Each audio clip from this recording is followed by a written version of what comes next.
pada hari ini. Dan sebelumnya saya ingin mengucapkan terima kasih juga kepada Bu Syari karena telah memberikan tugas ini kepada kelompok 2 yang membahas tentang pengembangan kesehatan mental di lingkungan sekolah. Kelompok, tetapi satu rekan kami tidak hadir, jadi kita presentasinya 6 orang. Di sini akan membahas ada 4 pembahasan, yaitu bagaimana pengembangan kesehatan mental di sekolah, lalu yang kedua kebutuhan apa saja yang dibutuhkan untuk penggunaan kesehatan mental di sekolah, tantangan apa saja yang ada dalam penggunaan kesehatan mental di lingkungan sekolah, lalu yang keempat bagaimana penerapan kesehatan mental di sekolah. Nah, lalu ini topik yang pertama yaitu kebutuhan penggunaan kesehatan mental di sekolah. Nah, kadang kesehatan mental itu tidak dianggap serius di sekolah. Padahal kesehatan mental di sekolah itu sangat penting karena sekolah merupakan ruang lingkup untuk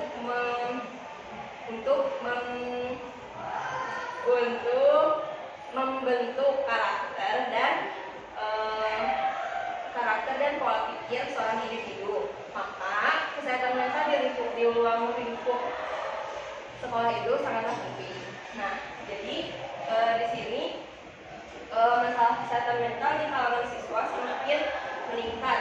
Nah, menurut WHO 10 hingga 20% itu 10 hingga 20% itu remaja di seluruh dunia ini mengalami kesehatan mental atau gangguan mental, tetapi sebagian dari kasus itu tidak menangani kesehatan mental itu dan siswa semakin dan siswa juga mengalami itu. Next.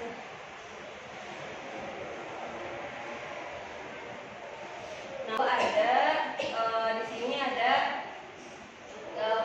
pembahasan yang kedua, yaitu tantangan dalam melakukan penggunaan kesehatan mental di sekolah.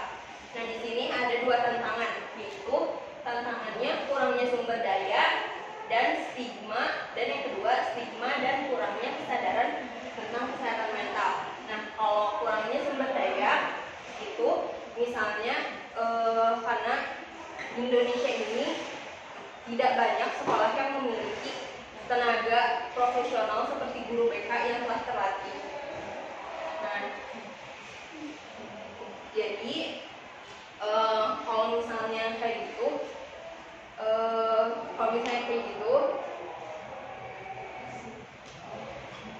siswa pun rentan mengalami kesehatan mental. Nah, kalau misalnya siswa mengalami kesehatan mental dan tidak ada tenaga profesional yang membantunya, maka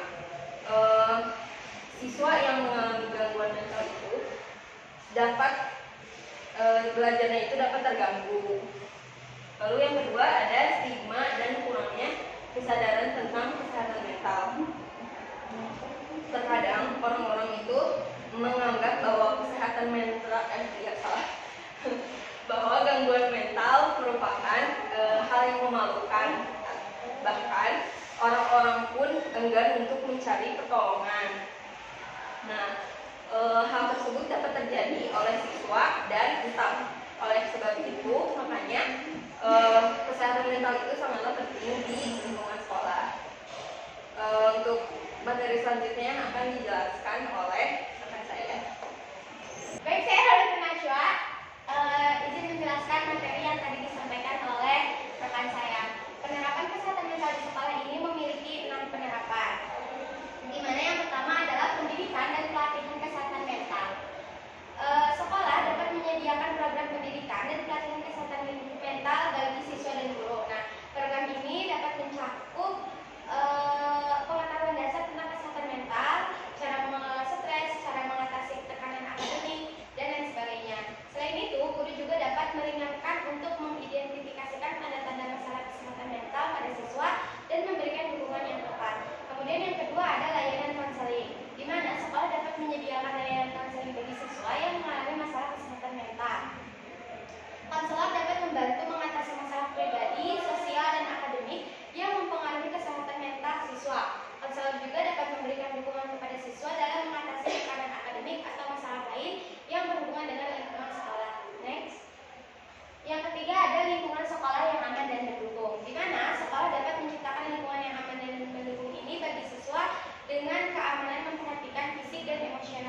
kelompok, di mana sekolah dapat membentuk kelompok dukungan bagi siswa yang mengalami masalah kesehatan mental.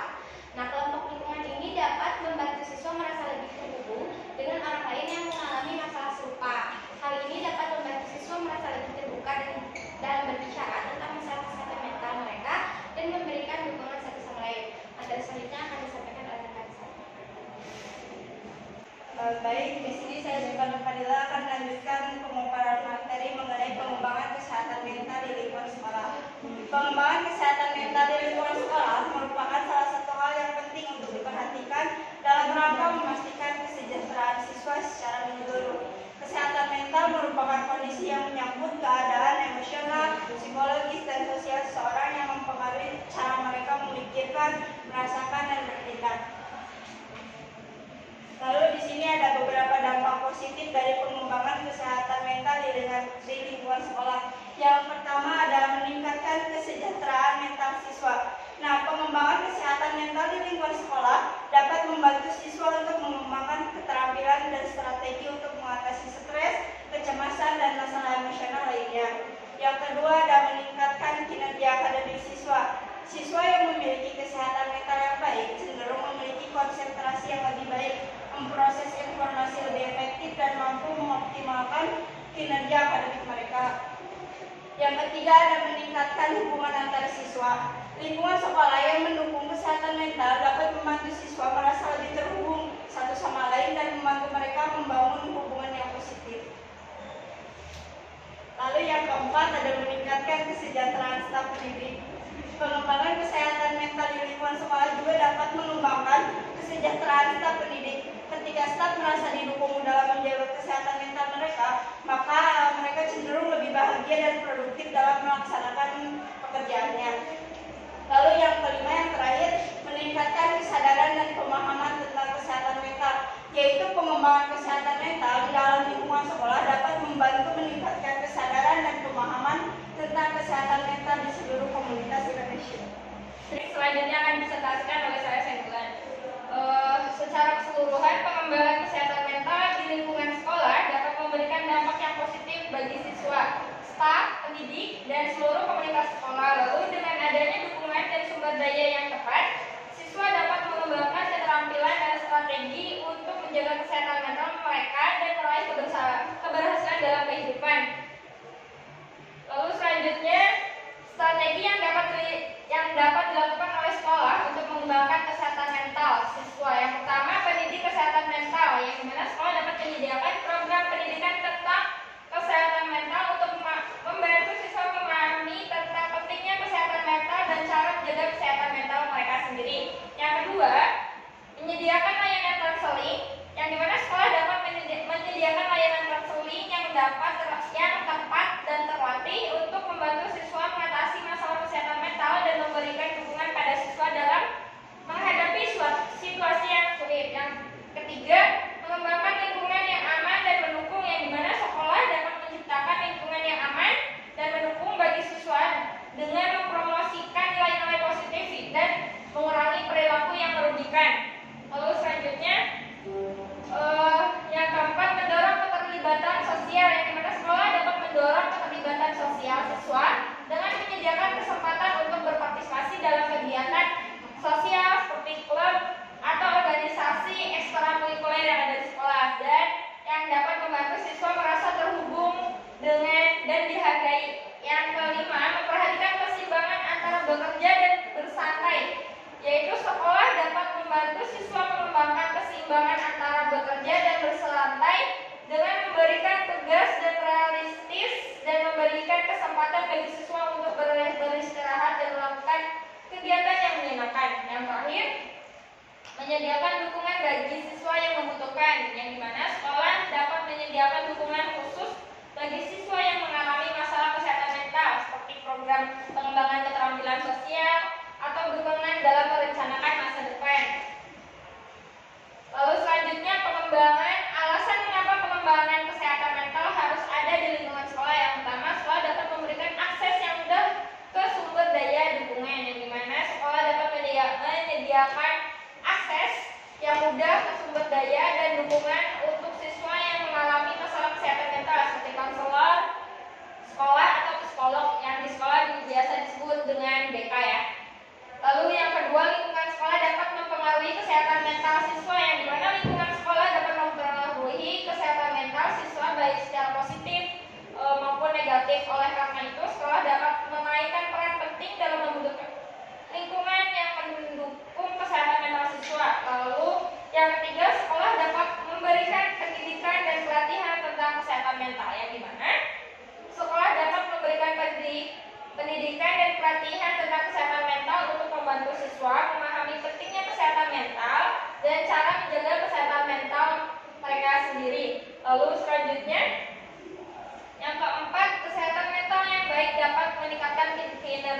akademik, yang dimana kesehatan mental yang baik dapat membantu siswa untuk fokus dan mengoptimalkan kinerja akademik mereka. Oleh karena itu, pengembangan kesehatan mental dapat berdampak positif pada hasil akademik siswa. Yang terakhir, kesehatan mental yang buruk dapat mempengaruhi kehidupan sosial siswa, yang dimana masalah kesehatan mental yang tidak ditangani dapat mempengaruhi kehidupan sosial siswa yang membuat mereka merasa terisolasi. Dengan adanya dukungan dan lingkungan yang mendukung di sekolah, siswa dapat merasa lebih terhubung dan dihargai. Sekian dari saya. Selanjutnya akan disampaikan oleh teman saya.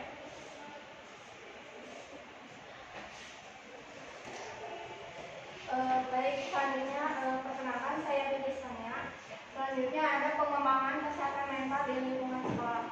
Menurut Herlock, bahwa sekolah merupakan peran yang menentukan dalam bagaimana siswa mengembangkan kepribadiannya, seperti proses berpikir, keterampilan berorganisasi, dan keterampilan sosial. Guru mengisi untuk orang tua dan sekolah berfungsi sebagai stand-in untuk keluarga dan sekolah. Sekolah penting dalam perkembangan kepribadian anak karena beberapa alasan, yaitu yang ke-1, siswa harus bersekolah. Kenapa anak harus sekolah? Yaitu untuk menambah wawasan, untuk bisa berorganisasi, dan untuk mengembangkan kepribadian yang dimiliki anak. Yang kedua, sekolah membentuk konsep diri anak sejak dini. Konsep diri pada anak adalah suatu persepsi tentang diri dan kemampuan anak yang merupakan suatu kenyataan bagaimana mereka memandang dan menilai diri mereka sendiri, yang berpengaruh pada sikap yang mereka tampilkan. Yang ketiga, mereka menghabiskan lebih banyak waktu di sana daripada di tempat lain di luar rumah. Maksudnya, jadi anak kalau udah sekolah lebih banyak di sekolah daripada di rumah, karena sekolah sekarang udah mulai full day gitu ya. Yang keempat, sekolah menawarkan kesempatan bagi siswa untuk berhasil. Jadi sekolah menyediakan berbagai prestasi agar siswa menampilkan bakat mereka. Yang kelima, sekolah menawarkan kesempatan pertama bagi anak-anak untuk mengevaluasi diri dan keterampilan mereka secara realistis. Next, untuk mendukung siswa dalam menyelesaikan kedua tugas, perkembangan tersebut di atas personel sekolah, pemimpin dan guru bekerja untuk mengajar atau membimbing, memberikan kesempatan mengajar atau membimbing, berdiskusi dengan siswa, mendorong mereka untuk berpartisipasi, dan memberikan tugas kepada siswa untuk mengamati kehidupan sosial. Next. Selanjutnya, mencapai perkembangan kemandirian pribadi atau personal independence. Masa remaja adalah masa ketika seseorang mulai mengembangkan rasa otonomi atau kemandiriannya. Remaja harus mampu melakukan tugas-tugas perkembangan berikut untuk mencapai perkembangan ini. Selanjutnya akan dijelaskan oleh rekan saya. Perkenalkan, nama saya Alisa Krisdayanti. Di sini saya akan melanjutkan materi yang sudah disampaikan oleh rekan saya. Ada beberapa tugas perkembangan yang harus bisa dilakukan oleh remaja. Yang pertama ada menerima kondisi fisiknya dan memanfaatkan dengan sebaik-baiknya. Yang kedua ada tercapainya jaminan kemandirian ekonomi. Yang ketiga ada mempersiapkan pernikahan dan kehidupan keluarga. Yang keempat ada mencapai kemandirian emosional dari orang tua atau orang dewasa lainnya. Yang kelima ada memilih dan mempersiapkan suatu pekerjaan. Yang keenam ada mengembangkan konsep intelektual dan keterampilan yang diperlukan untuk kompetensi sebagai warga negara. Selanjutnya ada pengembangan filsafat hidup. Proses menuju perkembangan ini dimulai pada masa kanak-kanak, di mana konsepsi waktu, kesadaran moral, dan kewajiban moral dalam hubungannya dengan orang lain terbentuk. Ada dua tujuan pengembangan filsafat hidup, yaitu yang pertama ada membentuk perilaku yang bertanggung jawab. Yang kedua ada mendapatkan seperangkat nilai dan sistem etika sebagai pedoman perilakunya. Selanjutnya ada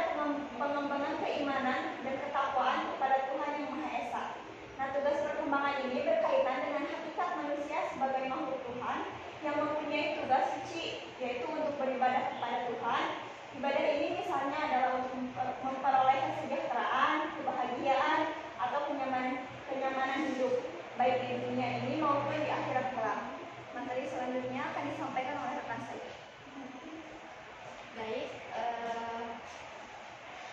guru bimbingan dan konseling mempunyai peran yang sangat penting dalam upaya menjaga kesehatan mental peserta didik dalam mewujudkan kesehatan mental yang optimal.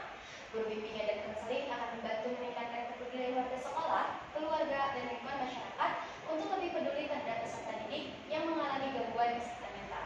Dengan adanya kerjasama antara beberapa pihak tersebut, maka peserta didik dapat merasakan peran dan dukungan dari lingkungan sekitar dan mendorong peserta didik ke arah yang lebih positif, sehingga peserta didik dapat berkembang dan menyalurkan apa yang ia rasakan tanpa harus membawa dampak buruk atau negatif bagi dirinya sendiri maupun lingkungan sekitar.